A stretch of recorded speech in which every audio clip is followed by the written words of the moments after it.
یہ ہے کہ شوق مدینہ کیسے بڑھے، شوق مدینہ ہونا کیوں چاہیے۔ کچھ لوگوں کو یہ بھی دل میں بات آتی ہے کہ جناب دعوت اسلامی والے مدینہ مدینہ مدینہ مدینہ بہت کرتے ہیں، بڑی مدینے کی بات کرتے ہیں۔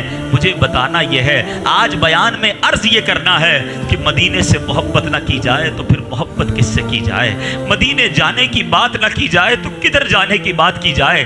آج وہ حدیثیں میں نے بیان کرنی ہے، آج وہ قرآنی آیتیں آپ کے سامنے پیش کرنی ہیں تاکہ ہمارا شوق مدینہ بڑھے۔ خدا کی قسم، جس کے دل میں شوق مدینہ بڑھ جاتا ہے اس کا ایمان مضبوط ہو جاتا ہے، نبی پاک سے محبت میں اضافہ ہو جاتا ہے، اور سبحان اللہ ہمارے ایمان کی جان ہی پیارے آقا سے محبت کا نام ہے۔ آؤ آج دنیا کے دیگر ملکوں کے، دیگر شہروں کے، دیگر تفریح گاہوں کے خیالات کو ذہن سے نکالو، آج ذکر مدینہ کرتے ہیں، آج مدینے کی بات کرتے ہیں، مدینے والے آقا کا ذکر کرتے ہیں جہاں ہمارا سب کچھ ہے۔ سنو، مسلمانوں کے چوتھے خلیفہ مولا علی شیر خدا کرم اللہ تعالی وجہ الکریم فرماتے ہیں کہ تاجدار مدینہ قرار قلب و سینہ صلی اللہ تعالی علیہ وسلم کو ابھی دنیا سے پردہ فرمائے ہوئے چند ہی دن گزرے تھے۔ اب کیا ہوا کہ ایک آرابی، ایک بدو، گاؤں کا رہنے والا، وہ نبی پاک کے روضے پر آتا ہے، اور جب اس نے نبی پاک کی قبر منور کو دیکھا تو مزار مبارک کی پرنور خاک اٹھائی، اپنے سر پر ڈالنے لگا اور کہتا ہے یا رسول اللہ صلی اللہ تعالی علیہ وسلم، جو کچھ آپ نے اللہ پاک سے سنا ہے وہ ہم نے آپ سے سنا ہے یا رسول اللہ۔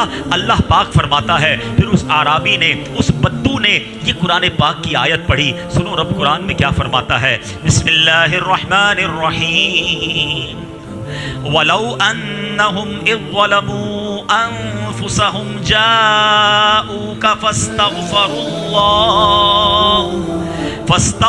اللَّهَ وَاسْتَغْفَرَ لَهُمُ الرَّسُولُ لَوَجَدُوا اللَّهَ تَوَّابًا رَحِيمًا۔ سنیے گا ذرا ترجمہ۔